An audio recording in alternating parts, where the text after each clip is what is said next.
बहुत पुराने समय की बात है। एक बहुत गरीब औरत ने एक सुंदर बेटे को जन्म दिया।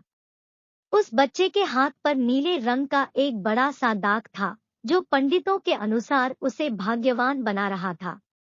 उसके जन्म के साथ ही उस गांव के ज्ञानी ध्यानी पंडित ने भविष्यवाणी की कि यह बच्चा 14 साल की उम्र में एक राजकुमारी से विवाह करेगा और खुद राज करेगा। एक दिन ऐसा हुआ कि एक राजा शिकार खेलते हुए रास्ता भूलकर उसी गांव में आया जहां उस बालक का जन्म हुआ था। गांव वालों ने उस राजा को पहचाना नहीं, क्योंकि उन लोगों ने कभी उसे देखा ही नहीं था। गांव के एक बूढ़े ने बातों बातों में राजा को बताया कि कुछ दिनों पहले उनके गांव में एक ऐसा बच्चा पैदा हुआ है जो 14 साल की अवस्था में इस राज्य के राजा की लड़की से विवाह करेगा। राजा को यह बात सुनकर बहुत गुस्सा आया, क्योंकि कुछ दिन पहले उसके घर में एक बेटी का जन्म हुआ था। राजा वैसे भी बहुत ही घमंडी और कठोर हृदय का व्यक्ति था। राजा ने सोचा कि क्यों न मैं उस गरीब औरत को कुछ धन देकर इसका बच्चा इससे ले लूं और इसका काम तमाम कर दे, तो न ही यह भाग्यवान बच्चा रहेगा और न ही मेरी राजकुमारी से विवाह कर पाएगा। वह गांव के उस बूढ़े से बोला, बाबा, तुम मुझे उस औरत के पास ले चलो। वह उस बच्चे को ठीक ढंग से नहीं पाल पाएगी। मैं उस बच्चे को अच्छे ढंग से पालकर बड़ा करूंगा। बूढ़ा उस राजा को उस भाग्यवान बच्चे की मां के पास ले गया। राजा ने उससे अपना बच्चा देने की विनती की और बोला, तुम बहुत गरीब हो, इस बच्चे को कैसे पाल सकोगी? यह बच्चा मुझे दे दो, मैं इसे बहुत अच्छी तरह पालूंगा। वह गरीब औरत उसे अपना बच्चा देने से इनकार करती रही। तब राजा ने उसे बहुत सा धन दिया और बोला, इस धन से तुम अपना पेट पालना और जब यह तुम्हारा भाग्यवान बेटा बड़ा हो जाएगा तो खुद ही तुम्हारे पास आ जाएगा। गरीब माँ ने सोचा, चूंकि यह बहुत ही भाग्यशाली बच्चा है, इसीलिए यह अमीर आदमी इसे लेने मेरे घर आ पहुंचा है। शायद यही ईश्वर की इच्छा है। बहुत सोच विचार के बाद उस गरीब औरत ने अपना बच्चा राजा को दे दिया। राजा ने उस बच्चे के लिए एक लकड़ी का संदूक खरीदा और उस संदूक में डालकर बहते हुए पानी में छोड़ दिया। उसने सोचा कि दम घुटने से बच्चा इस संदूक के अंदर ही मर जाएगा। वह यह सोचकर मन ही मन बहुत खुश हो रहा था कि उसने अपनी प्यारी सी बेटी को उस अनचाहे पति से बचा लिया। मारने वाले से बचाने वाला बड़ा होता है। यही उस बच्चे के साथ भी हुआ। वह लकड़ी का संदूक बहते बहते एक पंचक्की में जाकर अटक गया। उस पंचक्की पर काम करने वाले नौकर ने जब वह लकड़ी का बक्सा देखा तो बहुत खुश हुआ। उसने सोचा कि उस बक्से में जरूर ढेर सारा धन होगा। उसने पानी में घुसकर इस संदूक को बाहर निकाला। जब उसने संदूक को खोला तो देखा कि गंदे से कपड़े पहने एक बच्चा उसमें सो रहा था। नौकर ने सोचा कि यह बच्चा मेरे किस काम का, क्यों न मैं इस बच्चे को पंचक्की के मालिक के पास ले जाऊं।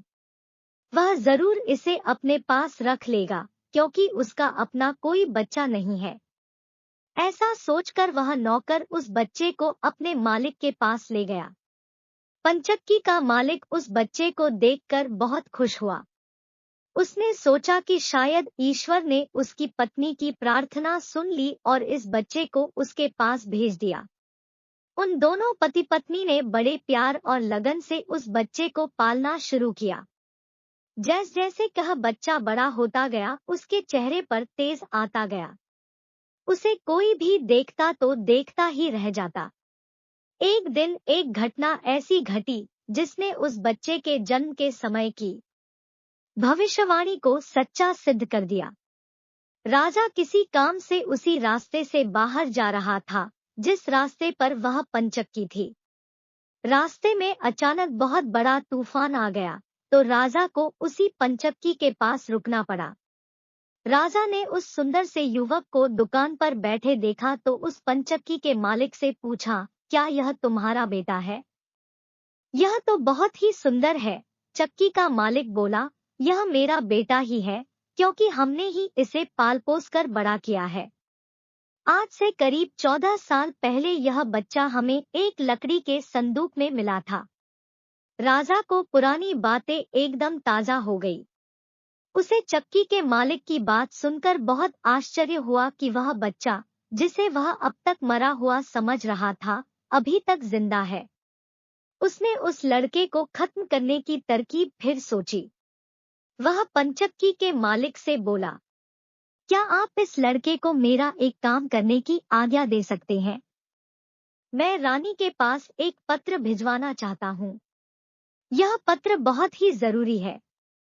मैं इस काम के लिए इसे सोने के 2 सिक्के दूंगा। लड़के ने फौरन हाँ कर दी और चक्की का मालिक भी उसे भेजने के लिए तैयार हो गया। राजा ने झट से अपनी रानी को एक पत्र लिखा।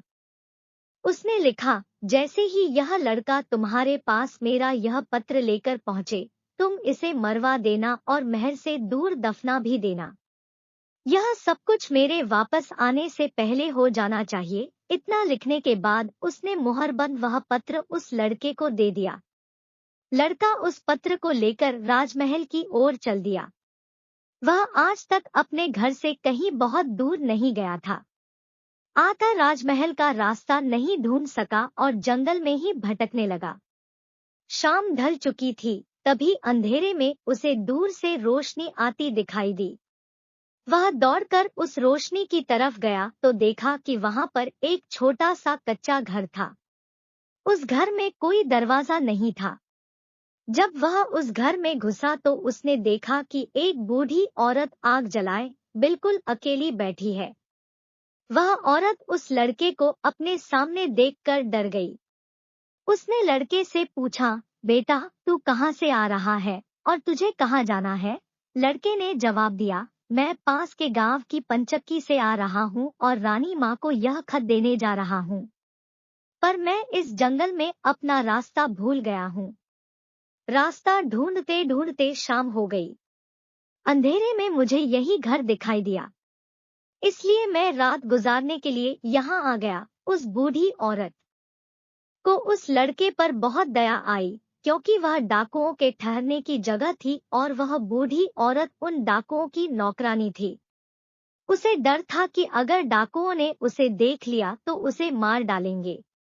लड़के को यह जानकर पहले तो कुछ डर लगा कि वह डाकुओं के घर में घुस गया है, पर अंधेरे में कहीं और जाना भी आसान काम नहीं था और दिन भर चलते रहने के कारण वह बहुत थक चुका था, सो उसे बहुत जोरों की नींद आ रही थी। वह उस बुढ़िया के कहने पर घर के एक कोने में चुपचाप जमीन पर सो गया। आधी रात के बाद जब डाकू उस घर में आए तो किसी और को अपने घर में सोता देखकर अपनी नौकरानी पर बहुत गुस्सा करने लगे।